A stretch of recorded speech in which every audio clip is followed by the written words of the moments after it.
할렐루야, 주님을 찬양합니다. 오늘도 저와 함께 창세기를 통해 하나님의 은혜를 나누고자 합니다. 하나님의 계획, 복을 주시며 라는 제목으로 창세기 1장 20절부터 31절까지의 말씀입니다. 다 같이 한 목소리로 봉독하시겠습니다.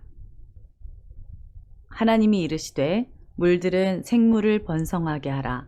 땅 위 하늘의 궁창에는 새가 나르라 하시고 하나님이 큰 바다 짐승들과 물에서 번성하여 움직이는 모든 생물을 그 종류대로 날개 있는 모든 새를 그 종류대로 창조하시니 하나님이 보시기에 좋았더라.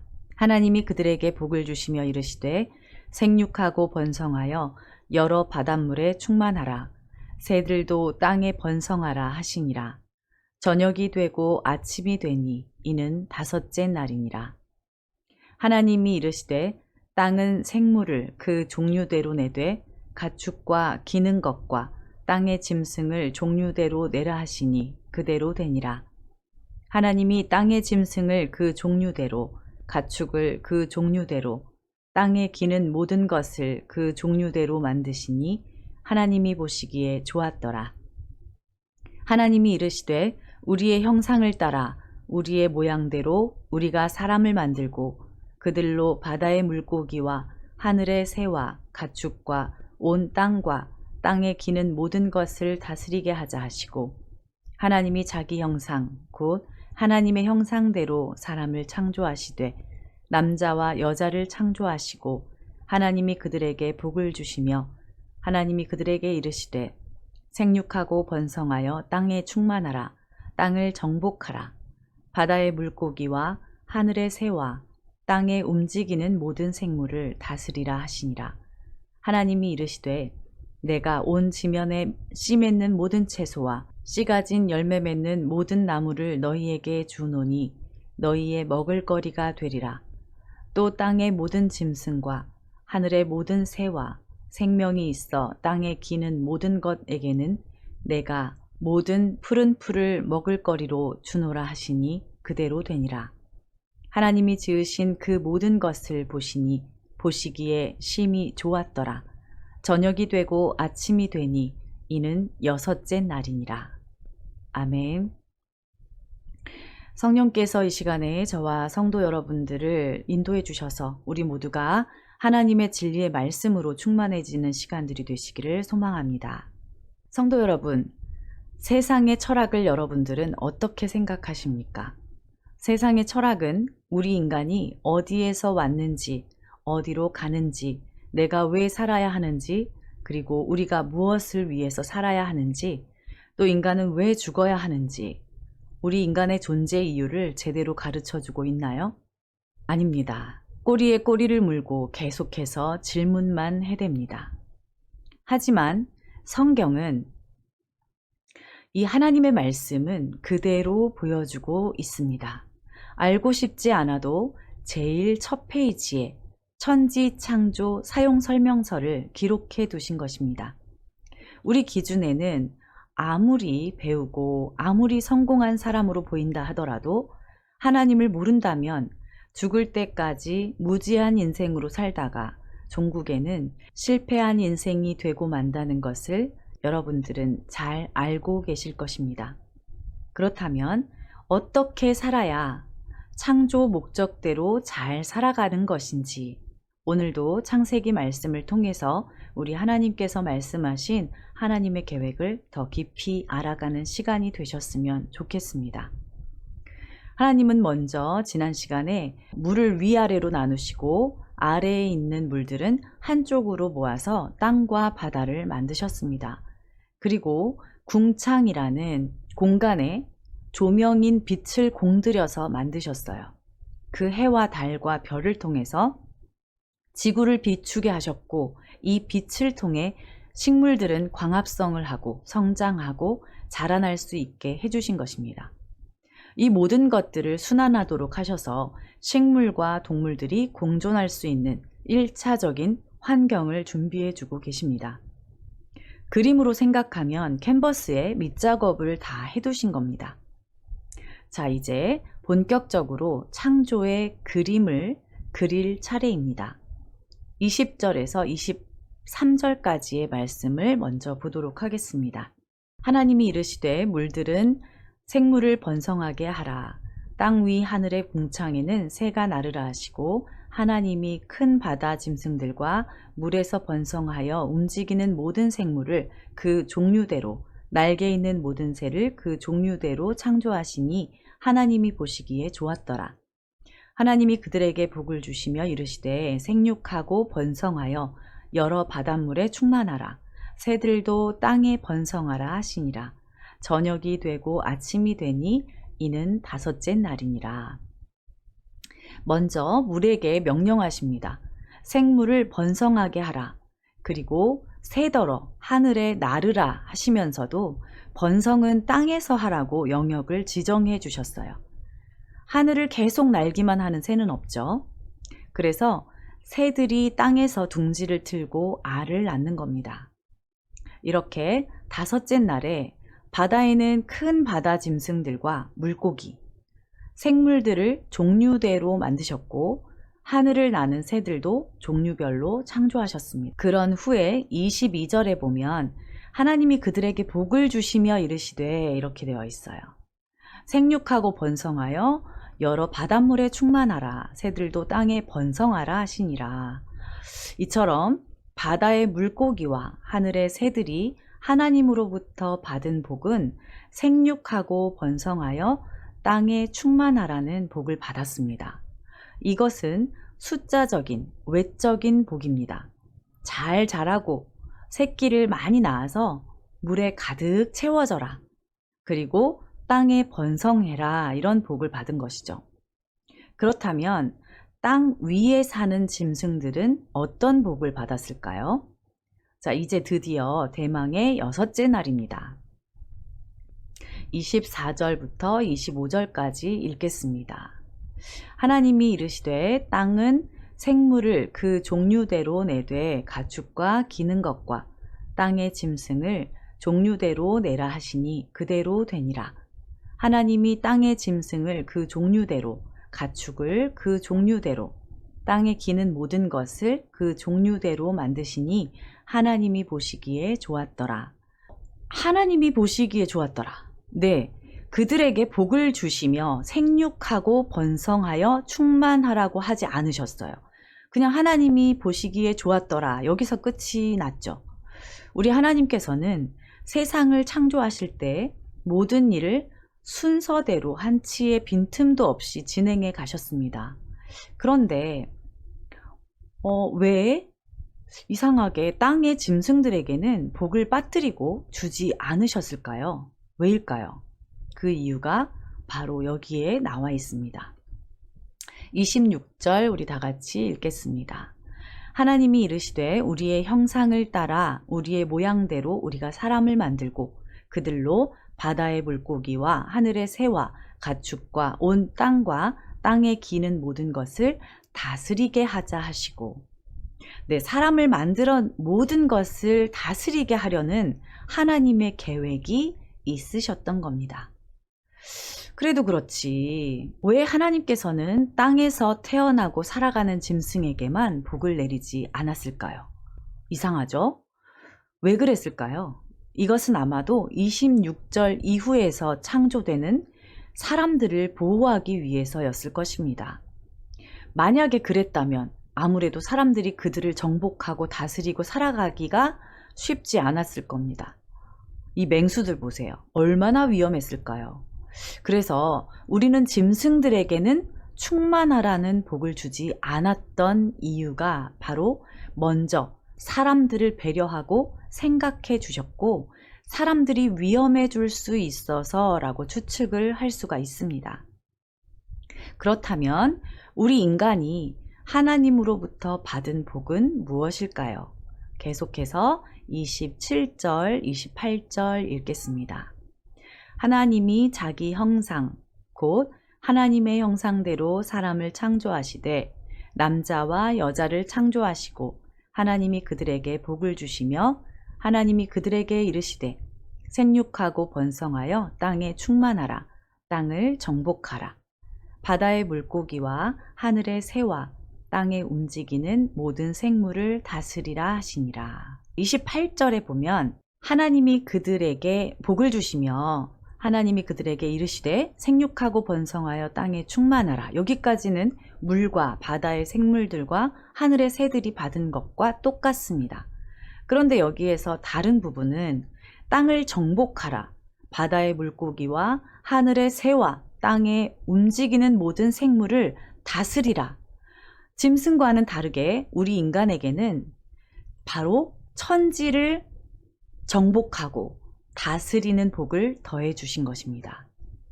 여기에서 정복하고 다스리라는 말씀은 다 잡아먹고 죽이고 굴복시키고 네 맘대로 해도 괜찮다 이런 얘기가 아니겠죠. 이것은 하나님의 창조 계획 안에서 목적에 따라서 잘 관리하고 보존하라는 의미일 것입니다.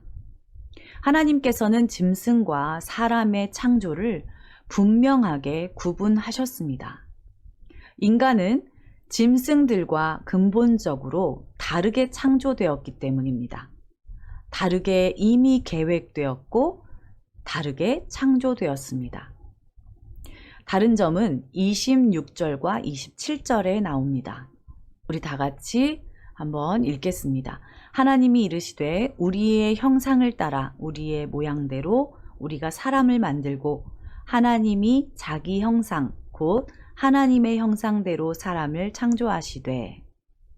네, 우리 인간과 짐승들의 가장 큰 차이가 뭐라고요? 땅을 정복하고 바다의 물고기와 하늘의 새와 땅에 움직이는 모든 생물을 다스리게 하는 것.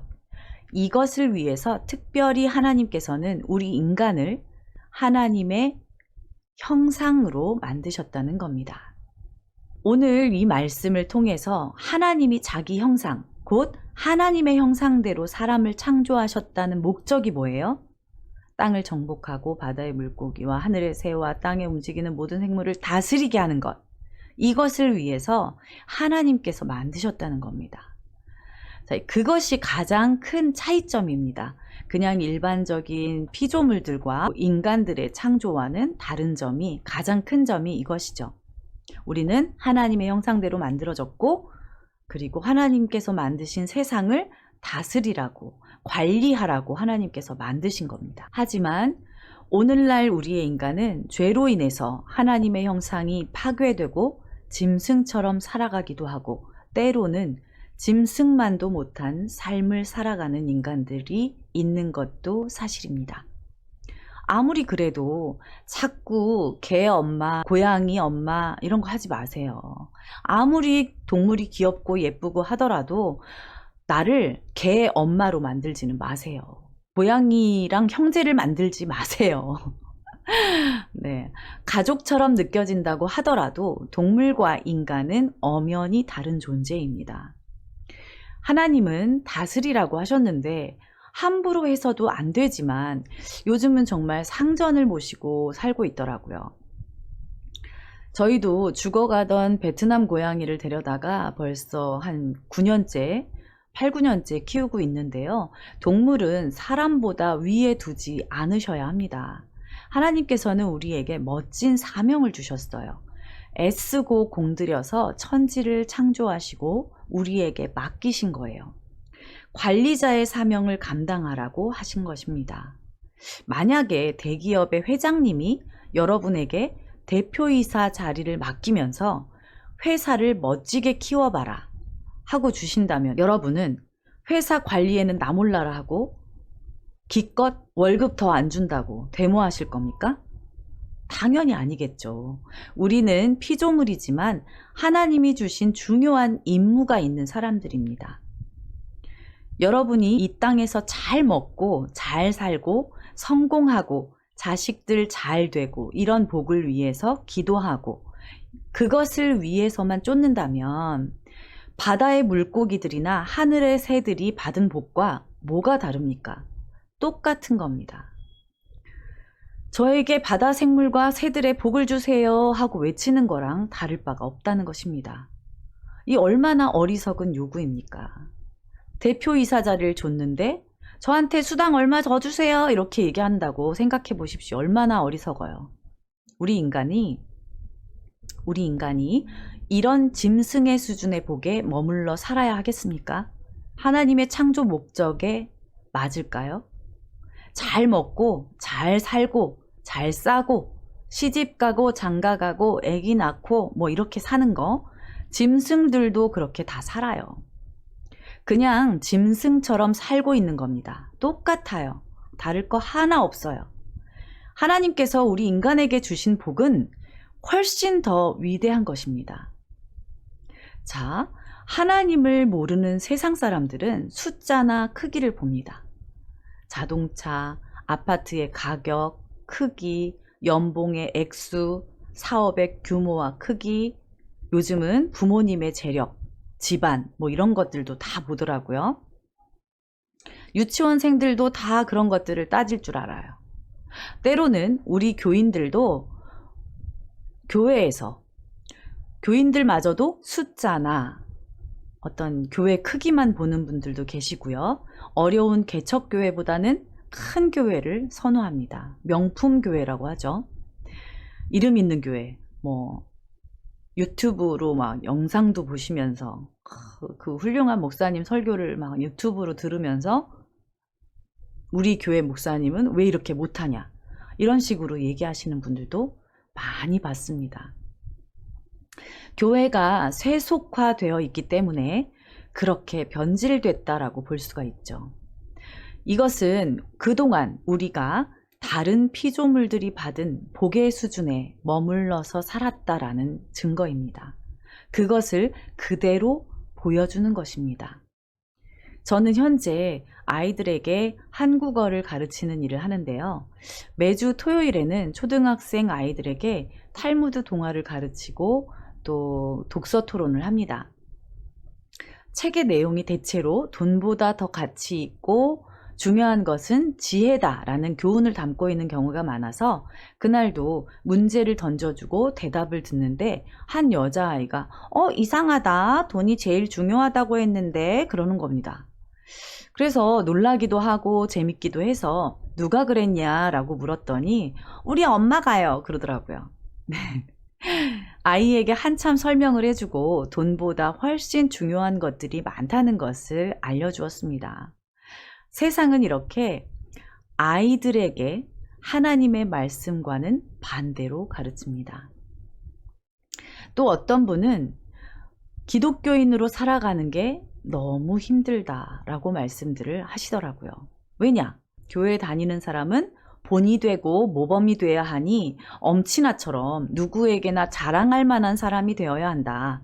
그러려면 세상에서도 성공해야 되고 공부도 잘해야 되고 밝고 성격도 좋아야 되고 리더십도 있어야 되고 신앙도 좋아야 되고 머리가 될지언정 꼬리가 되지 않아야 하고 은혜로운 척 거룩한 척 너무나 요구하는 게 많다. 차라리 평범하게 살고 싶다라고 말하는 청년들도 많이 보았습니다. 하나님 영광을 위해서 세상에서도 다 잘해야 되고 믿음 생활, 교회 생활도 잘해야 된다는 것입니다. 장로님, 권사님 자녀들, 목사님, 전도사님 자녀들은 보는 눈이 많으니 얼마나 어깨가 무거울까요? 우리 자녀들을 내 욕심으로 인해 하나님의 영광을 위해서라는 거짓말로 포장하여 창조 목적에서 점점 멀리 밀어내지 마시기 바랍니다. 저에게는 두 아들이 있습니다. 초등학교 1학년이 되면 설문지 같은 걸 집에 보내서 써오게 하잖아요. 장래 희망란이 있는데요. 아들이 저에게 가져와서 묻더라고요.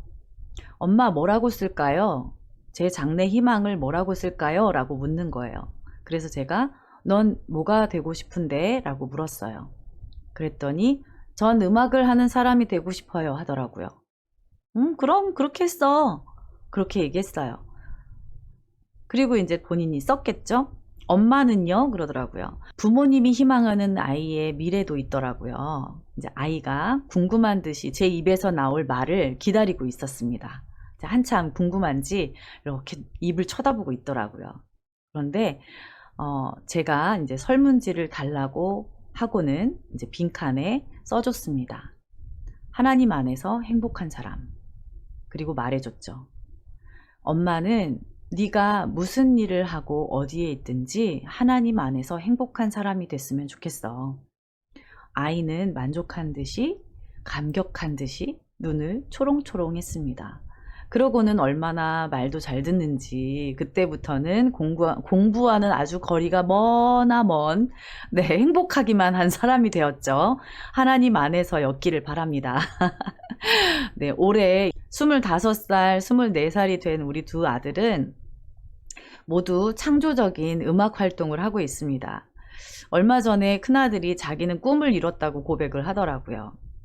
하나님이 맡겨주신 아이를 제 생각으로 망치면 안 되겠죠. 관리하고 창조된 목적대로 보존하기 위해서는 내 욕심을 버려야 합니다.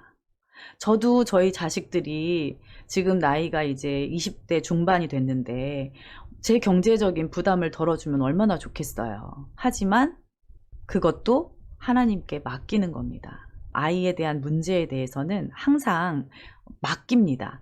하나님께 맡기는데 이게 어떻게 보면 그냥 부모로서의 할 일을 최소한의 내가 해야 될 일을 하지 않은 거 아닐까? 이런 생각이 가끔씩 들 때가 있어요. 하나님께 맡긴다고 하면서 내가 좀 다른 엄마들이나 다른 부모들에 비해서 덜 해준 거 아닐까? 이런 생각을 하는데 저는 최근에는 오히려 더 그런 생각이 잘못된 것이구나. 본인들의 정체성이나 본인들의 어떤 가치나 이런 것들을 잘 알고 있는 그런 아이들이기 때문에 하나님께 맡긴 채로 그리고 아이들을 믿고 기다려줬다라고 자부하고 있습니다. 관리하고 창조된 목적대로 보존하기 위해서는 내 욕심을 버려야 합니다. 여러분 아시죠? 얼마나 인내심이 필요한지요. 하나님께 맡겨야 합니다. 세상 일이 모두 다 내 맘처럼 되진 않잖아요. 그러면 하나님께 막 따진대요. 하나님 어떻게 내가 가고 싶은데 가지도 못하고 왜 이렇게 좋은 직장에 내가 이렇게 기도를 이렇게 했는데 헌금을 이렇게 했는데 어떻게 안 들어주실 수가 있어요? 이렇게 하나님께 기도를 하면 하나님의 응답을 목욕탕에 써놓으셨대요. 대중 목욕탕에. 그래서 무슨 말씀일까 궁금해서 들어봤더니 그렇게 얘기하시네요. 맡기지 않은 물건은 책임지지 않습니다. 이렇게 하나님께 맡기지 않으면 하나님께도 요구하지 마라. 왜 책임을 묻느냐 이런 거죠. 하나님께 우리 아이들을 맡겨야 한다. 하나님께서 만드신 그 형상 그대로 우리 사람들에게 주신 진짜 복은 26절에서의 말씀처럼 하나님의 형상으로 하나님의 성품을 담도록 만들어졌다는 게 성도 여러분은 가장 큰 복이라고 생각하지 않으십니까? 믿으시면 아멘. 자, 그리고 하나님께서는 우리가 살아갈 수 있는 환경을 부족함 없이 주시고 나서 생육하고 번성하여 땅에 충만하라, 땅을 정복하라, 다스리라 말씀하신 후에는 사시사철 먹을거리도 우리에게 주셨습니다.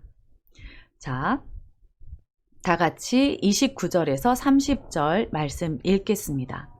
하나님이 이르시되 내가 온 지면에 씨 맺는 모든 채소와 씨 가진 열매 맺는 모든 나무를 너희에게 주노니 너희의 먹을거리가 되리라.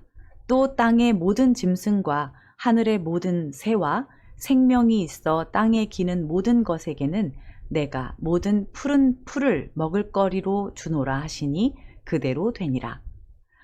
이 모든 일을 행하시고 31절에 하나님이 지으신 그 모든 것을 보시기에 심히 좋았더라. 저녁이 되고 아침이 되니 이는 6째 날이니라 라고 성경은 기록하고 있습니다. 그냥 좋은 게 아니라 심히 좋으셨다고 하셨어요. 하나님이 처음 창조하신 그 모습이 우리에게 가장 원하는 모습이 아닐까요? 비록 지금은 우리가 죄를 지어서 하나님의 성품이 많이 훼손되고 파괴되었습니다. 분명히 하나님은 우리를 만드시고 기뻐하셨습니다. 때문에 원래의 모습을 찾아가지 않는다면 우리 하나님의 성품 창조 목적이었던 하나님의 형상이 유지되기 너무나 어려운 것입니다. 하나님의 형상을 회복하고 세상의 빛과 소금의 역할을 하면서 하나님 안에서 살아가는 것이 바로 우리에게 향하신 하나님의 창조 목적인 것입니다. 물론 우리가 잘 되기를 하나님은 원하세요. 하나님께서는 잘 먹고 잘 살고 잘 되고 이런 복도 우리에게 이미 주셨습니다. 우리가 만족을 하지 못할 뿐이죠. 우리가 목적과 가치를 거기에만 둔다면, 거기에 머물러 그 수준으로 그저 그렇게 산다면 그것은 짐승 수준의 삶입니다. 붕어나 새처럼 살기를 원하십니까? 개나 고양이처럼 살기를 원하십니까? 아니면 그저 그렇게 이 세상에 태어났으니 그냥 대충 이렇게 살다 가는 거지 하면서 먹고 마시는데 급급하실 겁니까? 나와 내 가족만을 위해 먹고 마시며 쌓아두고 살기를 원합니까? 이제 우리는 그런 짐승들 수준의 복에 그렇게 목숨을 걸 일인가 다시 한번 생각해 봐야 할 때입니다. 성도 여러분, 기억하십시오. 모든 일을 행하시고 31절에 하나님이 지으신 그 모든 것을 보시기에 심히 좋았더라 라고 하셨어요. 하나님을 기쁘게 해드리고 싶으세요? 그러면 맡겨주신 관리자로서의 일을 기꺼이 감당하셔야 합니다. 저와 여러분이 이렇게 이대로 그냥 살아간다면 우리가 받은 복을 가치 없게 여기고 바다 생물들이나 새처럼 짐승들이 받은 복을 부러워하는 것과 같은 것입니다. 하나님이 지으신 그 모든 것을 보시기에 심히 좋았더라. 하나님은 우리를 만드시고 그냥 보시는 것만으로도 심히 좋아하셨어요. 하나님이 만들어주신 것들을 누리면서 그저 그 안에서 행복하게 사는 것, 하나님 안에서 행복하게 사는 것, 그것을 기뻐하시는 것입니다. 성도 여러분, 더 잘 먹고 더 잘 사는 것에만 집중하는 것이 아니라 하나님 형상답게 살아가는 저와 여러분들이 되시기를 간절히 소망합니다. 이 시간 되돌아보기 원합니다. 나는 과연 하나님의 형상대로 지음을 받았지만 그것을 복으로 여기고 살아왔는가? 땅을 정복하고 다스리라고 멋지고 위대한 관리자의 사명을 주셨는데 그 사명은 하찮게 여기고 살지는 않았는가? 하나님께서 허락하신 환경이나 상황에 불평하며 다른 사람들의 형통한 복을 부러워하고 그렇게 되기를 바라지는 않았는가? 혹은 짐승들이 받은 복의 수준에 만족하며 하나님이 맡겨주신 일에는 관심 없이 살고 있지는 않은가? 오늘 말씀을 생각하시면서 우리 다 같이 자유롭게 기도하시고 예배를 마치겠습니다.